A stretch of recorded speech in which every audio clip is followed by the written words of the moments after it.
Off-screen dialogue. Hey everyone, I'm Matthew Cornwell with Get Taped here in Atlanta, Georgia, one of Atlanta's original audition taping services, which I co-own with my lovely wife, Brooke. Where'd it go? Ah! There it is.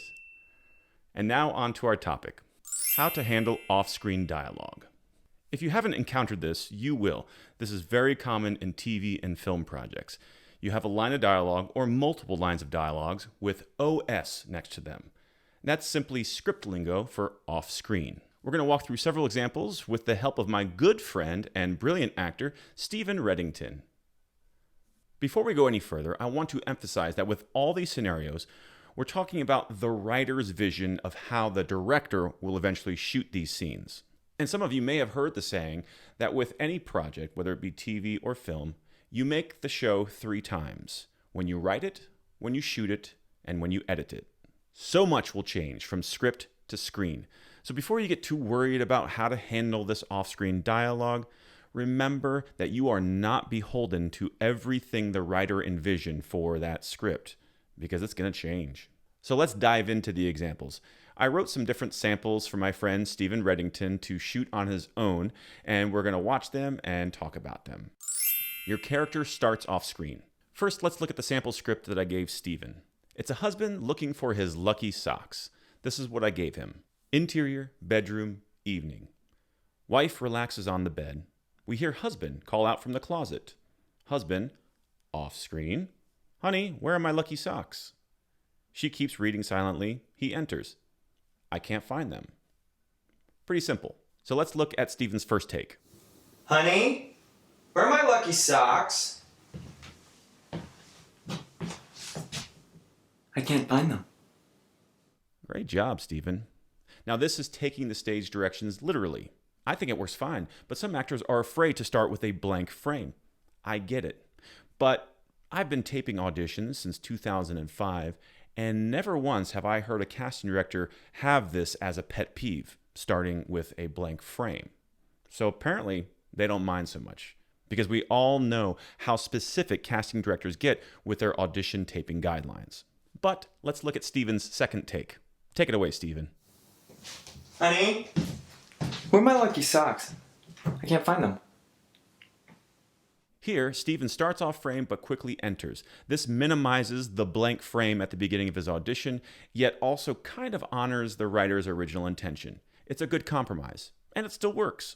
But let's look at one more version. Stephen? Honey, where are my lucky socks? I can't find them. In this version, Stephen is imagining that the stage directions are reversed. Instead of husband entering, he is stationary the whole time, and instead wife enters into his space. Perfectly acceptable for an audition. They want you to take ownership. So based on these 3 samples and what you know to be true about the script and your character breakdown, you just make the choice that makes the most sense for you. In the end, you need to feel confident about your submission.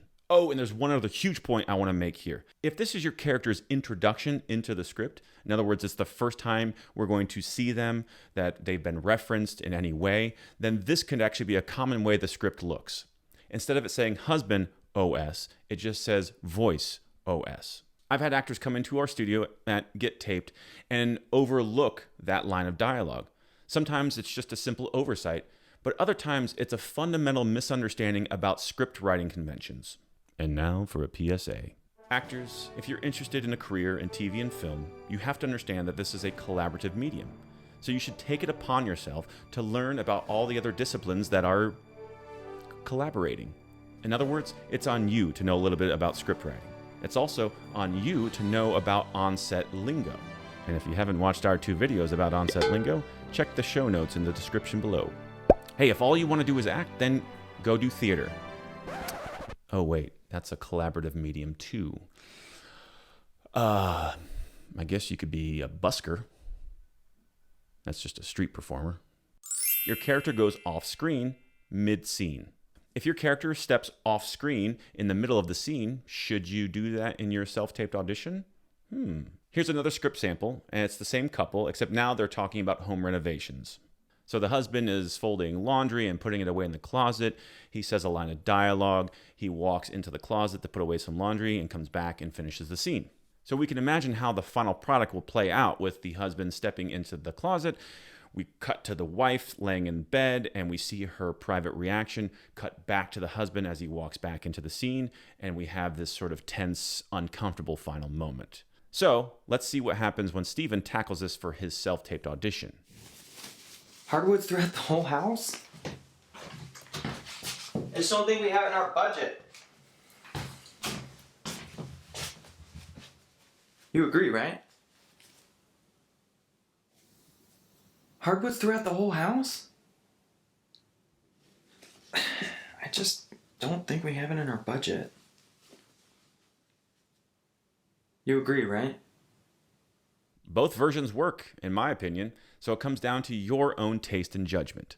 Just recognize that in this little snippet, the important thing is to see Steven, the husband, temporarily disconnect from his wife so that she can have that private moment of reacting and then re-engaging her at the end.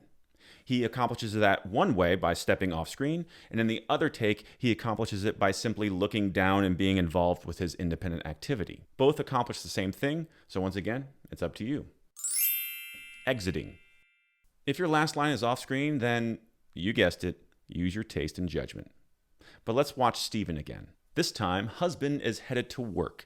He says a couple lines on screen and then walks off screen as he yells, "Love you," to his wife on the way out the door. Let's watch Steven's first take. I'll pick up some barbecue on the way home from work. Gotta go. Love you! Nailed it. Doesn't this feel perfect based on how the scene was written? It feels authentic and grounded, very slice of life. But let's say Steven gets a fun idea about how to do that last line. I'll pick up some barbecue on the way home from work. Gotta go. Love you. Oh no, he didn't do what the writer wrote. Steven, you're fired from acting. Is that a thing? I don't know. Even the writer would appreciate what Steven did to bring that last little moment to life. So if that's your instinct, great, do it. And the great thing about the second take is that the "love you" at the end still feels routine, as if he says it every day, but it has a charm to it that only Stephen Reddington could bring, which is why I had him do these samples instead of me. So he could submit either one of these versions to casting. So now, oh wait. Steven has a third take he wants to show us. I'll pick up some barbecue on the way home. Gotta go. Love you. Was that good? No, Steven, that wasn't good. All kidding aside, what am I saying? I never put all kidding aside. Steven hammed this version up to show us how to misinterpret that final line. Because with just a modicum of script analysis, we immediately understand that that last line, "love you," should be a throwaway. It's not meant to be some sort of big profession of love, some deep emotional connection. No, it's meant to be the routine of how this husband and wife do life on an everyday basis. So in this take, he completely overdoes it.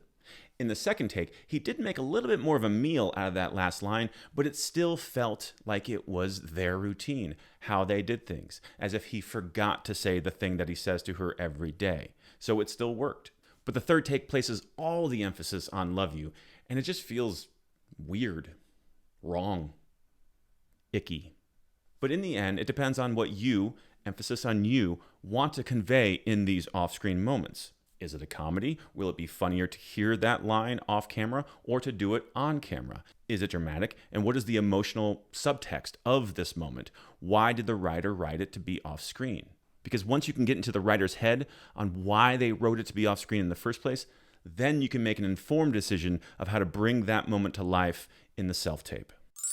A quick note on phone scenes. Recently, I had an actor come in to get taped, and their audition scene was a phone conversation. What was interesting was the main character was written to be on camera the whole time, and his character was written to be off screen the whole time, which is just a voiceover actor at that point. Now, luckily, the casting director had written on the top of the audition sides that this character will indeed be filmed on camera. which just serves to show you how much things change from when the script was written to even the casting phase. And they'll change even more before the role gets cast. They'll change even more once those actors get on set, and they'll change even more once that editor gets a hold of that footage and completes the final edit. But as a side note, if you ever do get an audition script that looks like it's all off camera or off screen, I'd email your agent, or if you're unrepresented, email the casting director to find out and get some clarification as to whether you should do this as a voiceover audition or if they're actually intending you to be on camera. In short, you need to understand why these writers use these OS conventions and then decide for yourself how to move forward in your self-tape. Sometimes it means ignoring the OS and filming the whole thing on camera. Sometimes it means honoring the script as is and actually stepping out of the frame momentarily. Just approach it with confidence, because if you audition with a fear or a lack mindset, Was that good? then it'll just lead you to question yourself endlessly, and you'll never have any fun. And if you don't find any joy in auditioning, like none, then it might be time to reevaluate your career ambitions. Just saying. I'm still a little bummed that you had Heidi Rue on here breaking boards with her feet and you got me looking for fake socks. Oh. There they are. If you have any further questions about anything we've covered, please leave a comment below. That's all for now. Thanks for watching, and we'll see you on set.